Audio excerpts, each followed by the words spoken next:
kita ya, kita atur, kita seorang ASN nanti harus pinter manajemen itu. Kalau bisa beli tanah, beli aset tanpa uang. Wah, ini belajar dari mana beli aset tanpa uang ini kan? Artinya sebenarnya yang membelikan adalah aset kita. Kita punya aset itu kita manfaatkan, kita sewakan.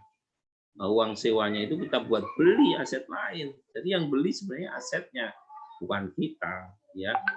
Itu harus dipelajari. Itu kalau orang-orang belajar penilaian itu udah jago-jago seperti itu. Untuk memandang masa depan suatu properti ini bakal naik di mana, itu dipandang. Nah, disitulah keuntungan bakal dapat banyak, ya. Tapi ilmu-ilmu sederhana juga bisa dibuat oleh teman-teman semua. Ini tadi ya konsep dasar siklusnya itu tolong bisa dihayati ya. Insya Allah sih mudah nanti kalau sudah masuk bab per bab nanti akan mengerti. Ini ya pengertiannya apa nih? Itu berkaitan merumuskan. Merumuskan itu gampang mau enggak sih? Oh, kadang di sini terjadi benturan, namanya perencanaan. Benturannya apa namanya? Antara kebutuhan dengan keinginan. Kebutuhan dengan keinginan kayak sama ya. Misalnya butuh kita itu sebenarnya butuh rumah. Butuh rumah ya cukup tipe 45 lah ya. 36 kali pengantin baru nih. Nah, tapi karena keinginannya pengen mewah enggak, ya maunya yang tipe 150. Akhirnya itu kan berlebih ya, berlebih dari kebutuhan. Nah, saya minum.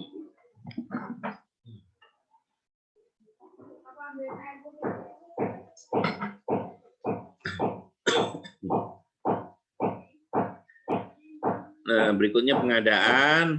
Tadi ada uang bisa buat belanja. Artinya DIPA sudah keluar ya. DIPA sudah keluar bisa dibelanjakan dengan pengadaan. Saya kira kalau dari D3 KBN diajari juga mengenai pengadaan barang dan jasa ya. Kemudian penggunaan barang yang sudah dibeli tadi, yang sudah diadakan tadi, dicatat, ditata usahakan, dan digunakan untuk tusi, tugas dan fungsi ya. Beranjak ke berikutnya, kalau ada yang tidak dipakai untuk tusi, maka bisa dilakukan pemanfaatan, didaya gunakan supaya bisa mendapatkan PNBP penerimaan negara. Seperti tadi saya sampaikan, kalau kita pribadi, kita punya aset lebih dari satu, kan rumah yang kita tempati ya satu aja kan. Yang lain dimanfaatkan untuk mendapatkan penerimaan penerimaan kita, bukan PNBP. Jadi penerimaan pribadi itu ya. Kemudian pengamanan sudah jelas bahwa barang yang kita punya harus dijaga, diamankan. Kalau nggak dijaga seperti tadi motornya Pandi tadi udah dikasih motor nggak dijaga, hilang, ya kan? Hilang. Waduh. Kalau hilang kalau kita mau perlu lagi harus beli lagi, repot. Sehingga kita harus melakukan menjaga, melindungi supaya tetap menjadi kekuasaan kita. Pemeliharaan ini supaya BUMN itu selalu dalam keadaan baik dan siap untuk digunakan dalam pelaksanaan tugas. Memang tidak bisa dipungkiri lagi bahwa BUMN itu pasti ada rusak, dipelihara. Pak, tapi udah aus nih, udah rusak, nggak bisa lagi dibetulin. Ya, kalau nggak bisa dibetulin nanti beranjak kepada siklus berikutnya. Jangankan barang, ya, manusia saja ada waktu rusaknya kan ya, waktu sakit dibetul diobati nggak bisa lagi Pak, ini Pak ini sakit. Waduh, ini harusnya dioperasi nih seperti ini.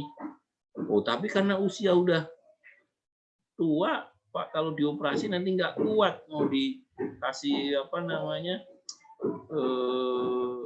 dibius juga nggak bisa. Sehingga ya udah pengobatan biasa. Pengobatan biasa akhirnya ya namanya udah tua, kalau mobil itu kan kalau rusak-rusak juga udah nggak bisa jalan kaki. Manusia juga demikian, akhirnya manusia juga bisa penghapusan juga kan, ini meninggal ya. Kemudian penilaian, nah ini penilaian tadi seperti yang saya uraikan di depan, bahwa barang itu tiap ini berubah, sehingga untuk memberikan suatu laporan kepada auditor, kepada BPK itu perlu dilakukan penilaian untuk memberikan opini nilainya berapa sekarang. Ini penghapusan, tindakan menghapus dari daftar barang. Jadi semua BUMN itu dicatat di dalam daftar barang. Nah, untuk bisa menghapus dari daftar barang itu tidak sembarangan, walaupun secara sistem sebenarnya tinggal bisa sedel aja ya. Sedel, delete. Nah, tapi untuk menghapus itu membutuhkan suatu keputusan dari pejabat yang berwenang. Sehingga membebaskan dari kewajiban kuasa pengguna untuk melaksanakan tanggung jawab tadi. Mencatatnya udah, tanggung jawabnya udah, ini fisiknya juga udah karena udah dihapus kan udah nggak ada lagi, bukan menjadi tanggung jawab kita lagi. Pemindah tanganan ini adalah berubah kepemilikan ya. Kalau penggunaan kadang sering salah sering salah para pengelola BUMN atau masyarakat umum. Oh, itu dipindah dari Kementerian Keuangan ke Kementerian Kumham. Itu belum berpindah tangan, itu belum berpindah kepemilikan. Kenapa? Karena Menteri Kumham, Menteri Keuangan itu sama-sama pengguna barangnya pemerintah pusat. Artinya dia sebenarnya hanya dititipi saja. Yang punya itu presiden, dalam hal ini adalah Menteri Keuangan pelaksana hariannya. Ya. Jadi kalau antar kementerian lembaga itu bukan pindah tangan, tapi alih guna, dialih penggunaannya berpindah status penggunaan. Tadinya statusnya Kementerian Keuangan, jadi statusnya Kementerian Kumham. Itu ya. Tapi kalau berpindahnya dari pemerintah pusat kepada pemerintah daerah atau sebaliknya, itu sudah pindah tangan karena bukunya beda, pemerintah pusat dengan pemerintah daerah ya. Nah, berikutnya pemusnahan. Jelas tadi barang-barang yang sudah nggak bisa diapa-apain, nggak bisa dijual, mau dikasih orang aja nggak mau ya. Kira-kira kalau Lutfi mau dikasih barang rusak, mau nggak? Nggak mau, Pak. Daripada jadi sampah. Mau dikasih barang rusak berat. Jadi sampah, Pak. Kalau dikasih mobil rusak berat sih mau saya. Ya, Lutfi. Ya, tergantung barangnya, Pak. Nah, jawabannya bagus, benar. Jadi tergantung barangnya. Kalau barangnya barang scrap-nya, artinya sampahnya itu masih punya nilai, itu kan tetap harus dilakukan penjualan. Mobil sejelek-jeleknya mobil, kalau dijual masih laku. Kan mobil itu paling enggak beratnya lebih dari 500 kilo kan ya. Lebih dari 500 kilo. Sekilo itu 4.500. Ya kan?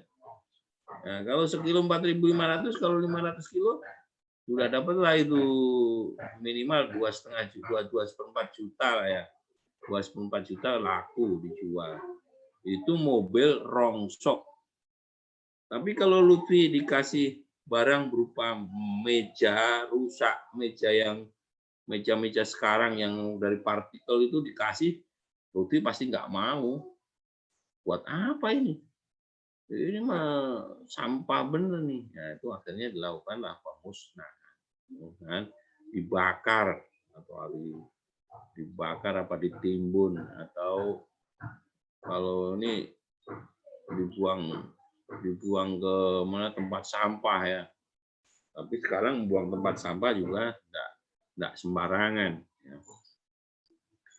Kemudian kegiatan yang penting dan menurut saya sangat penting, bahkan di dalam semester ini para mahasiswa mempelajari penatausahaan nanti bakal dua hari pertemuan. Yang lain hanya dipelajari sehari, bahkan setengah hari. Tapi kalau yang penatausahaan ini dipelajari 2 kali. Kenapa? Nanti pasti teman-teman ini pada waktu ditempatkan di kantor, nanti bisa diminta tugas misalnya urusan pelaporan, urusan penatausahaan. Nah, ini sangat mendukung. Dan tujuan kita, Menteri Keuangan itu selalu WTP di sisi LKPP. Kalau WTP dari sisi LKPP, berarti semua kementerian lembaga itu harus bagus, ya kan? LKPP itu laporan keuangan pemerintah pusat. Artinya dari semua kementerian-kementerian itu bagus semua. Kalau tidak bagus, LKPP-nya pasti juga tidak bagus. Nah, memang saat ini sudah 80 sekian persen kementerian lembaga sudah WTP. Artinya di tingkat negara, di tingkat LKPP itu juga akan bagus kan. Tapi memang kita minta untuk segera dan selalu ditingkatkan ya. Kemudian ini Wasdal. Nah, Wasdal itu pengawasan dan pengendalian. Tanpa pengawasan dan pengendalian, suatu penyimpangan itu kalau sudah terlewat susah sekali untuk dilakukan perbaikan. Sehingga di tengah jalanlah kita harus selalu mengawal ya. Nih, jadi ini siklus-siklus yang mulai dari perencanaan sampai dengan pengawasan pengendalian. Ada hal lain yang perlu saya sampaikan, ini yaitu Renstra dari pengelola barang, yaitu dari Direktorat Jenderal KAYA Negara. Ini kedepannya itu seperti apa sih yang sebenarnya yang diharapkan? Nah, ini nanti saya minta dapat dibaca Renstra DJKN. Coba dicari. Kalau nanti nggak dapat, baru lapor saya. Kalau nggak dapat, lapor saya akan berikan bahannya ya. Ini secara ini sudah saya buatkan mappingnya ya, mappingnya seperti ini. Kalau Anda baca nanti dari Renstra itu sangat tebal, banyak tuh mulai dari bagaimana mengoptimalisasi barang milik negara ya, kemudian ini siklus dari pengelolaan barang milik negara tadi, kemudian kebijakan strategi nasionalnya seperti apa, terus ini analisa atas pengelolaan kekayaan negara. Ya.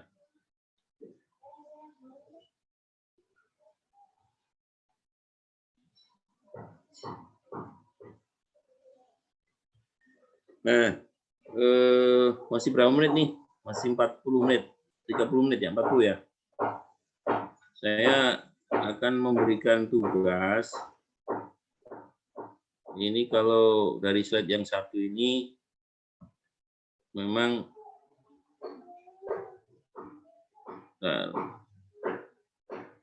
kan slide-nya ada 2 karena ada buku-buku yang menjadi referensi, nanti ada buku pokok-pokok pengelolaan BUMN, ini bukunya Pak Kajur ya, jurusan.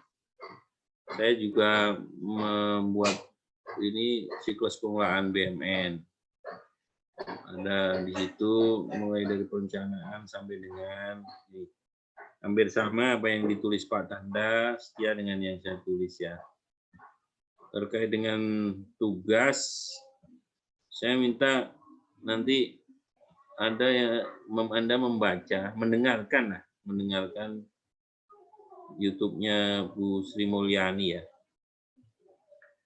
Tadi saya sampaikan juga, nih, Bu Menteri itu menyampaikan, kenapa kok dia bisa disebut negara maju dan kita negara berkembang.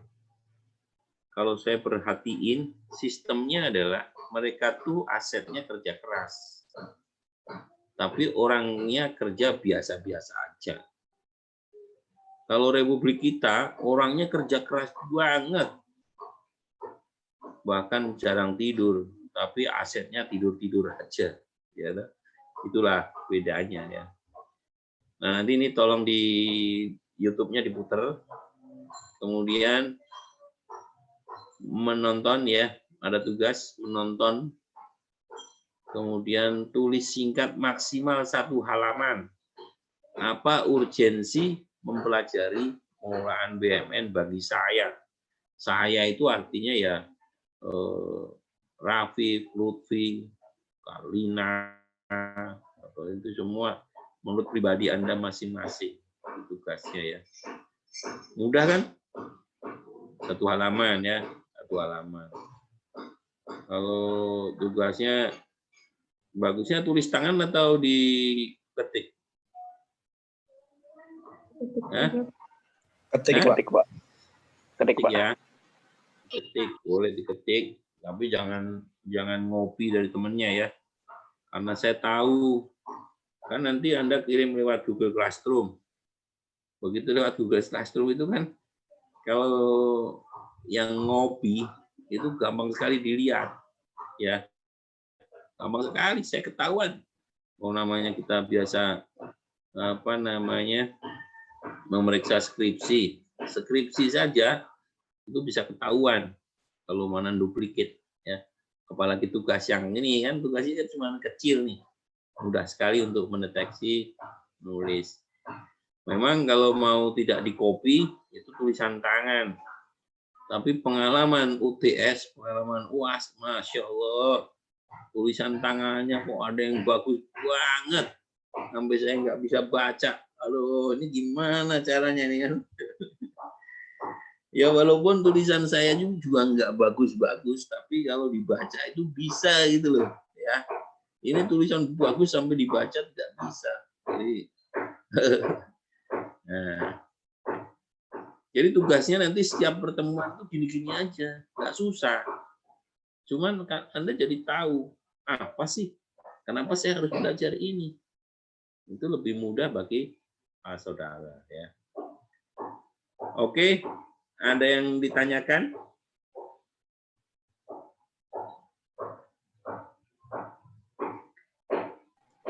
Deadline-nya kapan ya, Pak? Biasanya saya kalau tugas itu sebelum hari Kamis depan. Jadi hari Rebo sore itu sudah masuk semua. Kenapa? Hari Kamisnya saya umumin yang belum masukin. Ya. Karena kalau belum masukin berarti kan kena penalti kan, dia nggak bisa masukin ya. Terus ini nggak boleh 2 halaman ya. Kalau lebih dari 1 halaman nanti kena penalti juga, terkurangi nilainya. Saya pengen Anda membuat sesuatu ringkas, mudah dimengerti, ya, mudah dimengerti, dipahami. Saya juga nggak capek-capek bacanya kan. Nah, terus hurufnya ya minimal 11 ya, Arial 11, Arial 12 lah, bisa gede-gede kan bacanya enak ya. Jadi Anda buat diketik, habis itu jadiin PDF ya, jadiin PDF, dikirim di Google Classroom. Ada yang lain? Izin bertanya Pak, itu harus 1 halaman penuh atau boleh kurang dari 1 halaman penuh Pak? Oh boleh, setengah halaman boleh, kan maksimal 1 halaman. Berarti kalau maksimal 1 halaman itu setengah halaman boleh, tapi jangan 2 baris lah ya. Kalau 2 baris itu judul doang itu. Oke. Baik, jadi untuk minggu depan juga saya minta jam 9 jam berapa? 7.25 itu sudah bisa di grup WA kita Anda presensi ya. Urutnya 1, 2, 1 misalnya sampai dengan nomor 2 kayak tadi, nomor 3-nya lama. Siapa tadi, Yusuf ya? Siapa tadi? Nomor 3? Yang Bayu, lama. hadir, Pak. Iya. Mana Yusuf? Kok nggak muncul? Bayu, Pak, Bayu. Oh, Bayu. Bayu ya. Saya, Pak. Ntar saya liatin Bayu yang mana nih. Bayu. Karena nanti kalau nunggu Bayu datang, wah ternyata Bayunya bangunnya telat. Wah kan yang lain akhirnya nggak kuliah. Oh, Gale Bayu ya? Bukan. Bayuan, Pak. Bayu ini ya. Bayu Bangre. Tang siapa? Tangke Salu, Bayu. Pak. Oh, di mana sih? Bayu tinggal di mana? Tinggal di Bekasi, Pak. Oh, di Bekasi. Iya. Padahal dekat. Kenapa yang ini yang dari Jogja aja udah datang, dari Bekasi belum datang. Pak, maaf, Pak. Oke ya. Jadi siapa? Lina, Rosalina. Ya, Itu Pak. kalau kita kuliah di kampus kan, kalau terlambat berapa menit nggak boleh ikut. Kalau ini gimana nih? Berapa menit? Rosalina.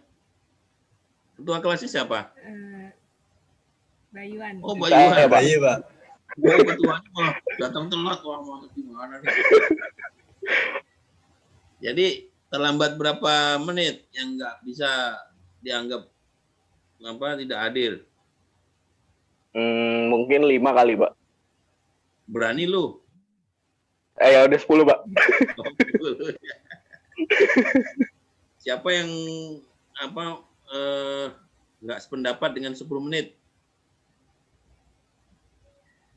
Karena kalau sekarang itu dengan daring seperti ini terlambat 10 menit itu sebenarnya ngejarnya mudah, nggak perlu lari-lari. Anda kalau di kampus kan lari-lari dari Pondok Jaya ngejar ke kampus, wah sampai kelas sudah keringetan. Kalau ini kan cuma masalah ngidupin ini aja kan, ngidupin handphone, ngidupin laptop aja.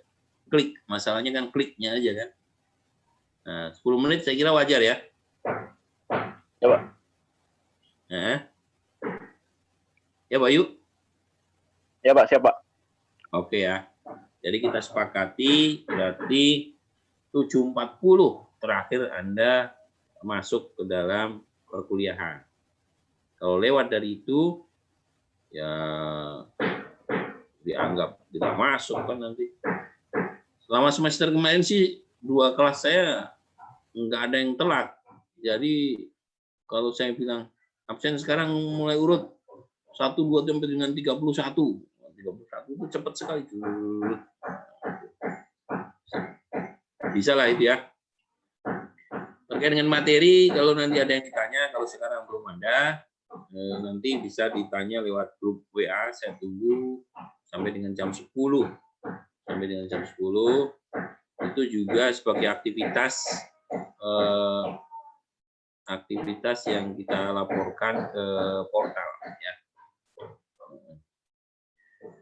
Oke ya, Rosalina, Mas Bayu, untuk pertemuan dengan Zoom kali ini kita akhiri dulu. Masih ada waktu 30 menit. Silakan Anda baca-baca. Kalau yang tidak jelas, tidak mengerti, boleh langsung bertanya.